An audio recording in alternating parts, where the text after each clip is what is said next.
ಶುಭೋದಯ. ಶೃಂಗೇರಿ ಸುದ್ದಿಗೆ ಸ್ವಾಗತ. ಓದುತ್ತಿರುವವರು ಚಂದ್ರಮೋಹನ್ ಮಕ್ಕಿಮನೆ. ಶ್ರೀ ಪರಾಭವನಾಮ ಸಂವತ್ಸರ ದಕ್ಷಿಣಾಯನ ಗ್ರೀಷ್ಮ ಋತು ಆಷಾಢ ಮಾಸ ಶುಕ್ಲ ಪಕ್ಷ ಷಷ್ಠಿ ಹಸ್ತ ನಕ್ಷತ್ರ ದಿನಾಂಕ 20/7/2026 ಸೋಮವಾರ. ಮಳೆ ನಕ್ಷತ್ರ ಪುಷ್ಯ. ಮುಖ್ಯಾಂಶಗಳು. ಶ್ರೀಮದ್ ಭಾಗವತ ಸಪ್ತಾಹದ ಸಮಾರೋಪ ಸಮಾರಂಭ. ಸುದ್ದಿಯ ವಿವರ. ಶ್ರೀ ಶಂಕರ ಭಗವತ್ಪಾದಾಚಾರ್ಯರ ವಿಷಯದಲ್ಲಿ ಪ್ರತಿಯೊಬ್ಬರೂ ಭಕ್ತಿ ಶ್ರದ್ಧೆ ಹೊಂದಿ ಅವರು ತೋರಿಸಿದ ಮಾರ್ಗವನ್ನು ಅನುಸರಿಸಬೇಕು. ನಮ್ಮ ಸನಾತನ ಹಿಂದೂ ಧರ್ಮವು ಜೀವಂತವಾಗಿರುವುದಕ್ಕೆ ಶ್ರೀ ಶಂಕರರೇ ಮುಖ್ಯ ಕಾರಣರಾಗಿದ್ದಾರೆ ಎಂದು ಶ್ರೀ ಶಾರದಾ ಪೀಠದ ಜಗದ್ಗುರು ಶ್ರೀ ವಿಧುಶೇಖರ ಭಾರತಿ ಸ್ವಾಮೀಜಿಗಳು ಹೇಳಿದರು. ಶ್ರೀಮಠದಲ್ಲಿ ಭಾನುವಾರ ಏರ್ಪಡಿಸಿದ್ದ ಶ್ರೀಮದ್ ಭಾಗವತ ಸಪ್ತಾಹದ ಸಮಾರೋಪ ಸಮಾರಂಭದಲ್ಲಿ ಮಾತನಾಡಿದರು. ಶಂಕರರು ಪ್ರತಿಪಾದಿಸಿದ ಅದ್ವೈತ ತತ್ವವು ಕಲ್ಪಿತವಾದುದಲ್ಲ. ವೇದ, ಶಾಸ್ತ್ರ, ಪುರಾಣದಲ್ಲಿ ಪ್ರತಿಪಾದಿತವಾದ ಅದ್ವೈತ ತತ್ವವನ್ನೇ ನಮಗೆ ತಿಳಿಸಿದ್ದಾರೆ. ಆದ್ದರಿಂದಲೇ ಭಗವತ್ಪಾದಾಚಾರ್ಯರಿಗೆ ಸ್ಮೃತಿ ಪುರಾಣಾನಾಂ ಆಲಯಂ ಕರುಣಾಲಯಂ ಎಂಬ ಪ್ರಾರ್ಥನೆ ಮಾಡುತ್ತೇವೆ. ಅಂತಹ ಮಹಾತ್ಮರಿಗೆ ಆಗುವ ನಿಂದನೆಯನ್ನು ಧರ್ಮಾಭಿಮಾನಿಗಳು ಸಹಿಸಲು ಸಾಧ್ಯವಿಲ್ಲ. ಅವರ ನಿಂದನೆಯು ಧರ್ಮದ್ರೋಹವಾಗಿದೆ. ಆದ್ದರಿಂದ ಪ್ರತಿಯೊಬ್ಬ ಸನಾತನ ಧರ್ಮ ಅನುಯಾಯಿಯು ಈ ನಿಂದನೆಯನ್ನು ಖಂಡಿಸುವುದು ಆದ್ಯ ಕರ್ತವ್ಯವಾಗಿದೆ ಎಂಬುದಾಗಿ ಶಿಷ್ಯರಾದ ನಮ್ಮ ಜವಾಬ್ದಾರಿಯಾಗಿದೆ ಎಂದರು. ಇದಕ್ಕೂ ಮೊದಲು ದಕ್ಷಿಣಯಾನ ಪುಣ್ಯಕಾಲದ ಅಂಗವಾಗಿ ಶ್ರೀಗಳು ತುಂಗಾ ನದಿಯಲ್ಲಿ ಗಂಗಾ ಪೂಜೆ ನೆರವೇರಿಸಿದರು.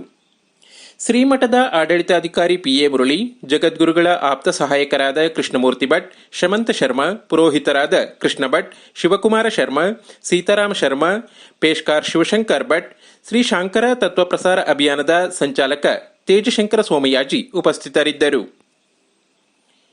ಶ್ರೀ ಶಾರದಾ ಪೀಠದ ಉಭಯ ಜಗದ್ಗುರುಗಳಾದ ಶ್ರೀ ಭಾರತೀ ತೀರ್ಥ ಮಹಾಸ್ವಾಮೀಜಿ ಹಾಗೂ ಶ್ರೀ ವಿಧುಶೇಖರ ಭಾರತಿ ಸ್ವಾಮೀಜಿಗಳು ಜುಲೈ 29ರಂದು ಗುರುನಿವಾಸದಲ್ಲಿ ಚಾತುರ್ಮಾಸ್ಯ ವ್ರತವನ್ನು ಕೈಗೊಳ್ಳಲಿದ್ದಾರೆ.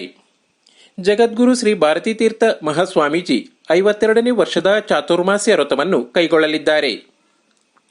ಗುರುಪೂರ್ಣಿಮೆ ಎಂದು ಕರೆಯಲ್ಪಡುವ ಆಷಾಢ ಮಾಸದ ಹುಣ್ಣಿಮೆ ಪವಿತ್ರವಾದ ದಿನವಾಗಿದ್ದು, ಚಾತುರ್ಮಾಸ್ಯ ವ್ರತವು ಸೆಪ್ಟೆಂಬರ್ 26ರಂದು ಸಮಾಪ್ತಿಯಾಗಲಿದೆ. ಚಾತುರ್ಮಾಸ್ಯ ಸಂದರ್ಭದಲ್ಲಿ ಗುರುನಿವಾಸದಲ್ಲಿ ಹಲವಾರು ಧಾರ್ಮಿಕ ಕಾರ್ಯಕ್ರಮ ಜರುಗಲಿದೆ. ಮಾಜಿ ಪ್ರಧಾನಿ HD ದೇವೇಗೌಡರ ಪತ್ನಿ ಚೆನ್ನಮ್ಮ ನಿಧನದಿಂದ ದೇವೇಗೌಡರ ಕುಟುಂಬಕ್ಕೆ ಮಾತ್ರವಲ್ಲದೆ ರಾಜ್ಯಕ್ಕೂ ತುಂಬಲಾರದ ನಷ್ಟವಾಗಿದೆ ಎಂದು ಜಾತ್ಯತೀತ ಜನತಾದಳದ ಅಧ್ಯಕ್ಷ ಭರತ್ ಗೌಡ ಹೇಳಿದರು. ಪಟ್ಟಣದ ಜಾತ್ಯತೀತ ಜನತಾದಳದ ಕಚೇರಿಯಲ್ಲಿ ಭಾನುವಾರ ಮಾಜಿ ಪ್ರಧಾನಿ ದೇವೇಗೌಡರ ಪತ್ನಿ ಚೆನ್ನಮ್ಮ ನಿಧನಕ್ಕೆ ಏರ್ಪಡಿಸಿದ್ದ ಶ್ರದ್ಧಾಂಜಲಿ ಸಭೆಯಲ್ಲಿ ಮಾತನಾಡಿದರು. ಇದೇ ಸಂದರ್ಭದಲ್ಲಿ ಚೆನ್ನಮ್ಮರ ಭಾವಚಿತ್ರಕ್ಕೆ ಪುಷ್ಪನಮನ ಸಲ್ಲಿಸಲಾಯಿತು. ಪಕ್ಷದ ಮುಖಂಡರಾದ GG ಮಂಜುನಾಥ್, ಶ್ರೀಧರ್ ಗಂಡಗಟ್ಟ, ಚಂದ್ರಶೇಖರ್, ನವೀನ್, ಸತೀಶ್, ಮಲ್ಲೇಶ್, ವೆಂಕಪ್ಪಾಚಾರ್ಯ, ಬಿಜೆಪಿ ಮುಖಂಡರಾದ ನೂತನ್ ಕುಮಾರ್, ಹರೀಶ್ ಶೆಟ್ಟಿ ಮತ್ತು KS ರಮೇಶ್ ಉಪಸ್ಥಿತರಿದ್ದರು. ಇಂದಿನ ಕಾರ್ಯಕ್ರಮ ಶ್ರೀ ವರಾಹಿ ಅಮ್ಮನವರ ಆಷಾಢ ನವರಾತ್ರಿ ಮಹೋತ್ಸವ. ಆಷಾಢ ಶುದ್ಧ ಷಷ್ಠಿ ಶ್ರೀ ಸರಸ್ವತಿ ಹೋಮ ಬೆಳಿಗ್ಗೆ 8ರಿಂದ, ಸಾಮೂಹಿಕ ಶ್ರೀ ಚಂಡಿಕಾ ಪಾರಾಯಣ, ಭಜನೆ ಶ್ರೀ ಚೌಡೇಶ್ವರಿ ಭಜನಾ ಮಂಡಳಿ ಮಾನಗಾರು ಮಧ್ಯಾಹ್ನ 2:30ಕ್ಕೆ. ಸ್ಥಳ ದೊಡ್ಡಹೊನ್ನೆ ಶ್ರೀ ವರಾಹಿ ಅಮ್ಮನವರ ದೇವಸ್ಥಾನ. ಜಾಹೀರಾತು.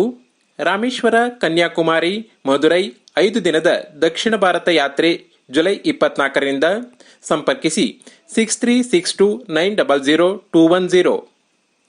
ಪ್ರಧಾನ ಸಂಪಾದಕ KL ಗೋಪಾಲಕೃಷ್ಣ, ಸಹಕಾರ KV ರಮೇಶ್, ತಾಂತ್ರಿಕ ಸಹಕಾರ ಸ್ವಾತಿ MS ಮತ್ತು ಸೌಮ್ಯ ವಿಜಯಕುಮಾರ್. ಜಾಹೀರಾತು ಮತ್ತು ಪ್ರತಿಕ್ರಿಯೆ ನೀಡುವವರು ಶೃಂಗೇರಿ ಸುದ್ದಿ ಕೇಳಲು ನಿಮ್ಮ ಹೆಸರು ವಾಟ್ಸ್ಆಪ್ ಸಂಖ್ಯೆಯನ್ನು 9448843831ಗೆ ವಾಟ್ಸ್ಆಪ್ ಮಾಡಿ. ವಂದನೆಗಳು.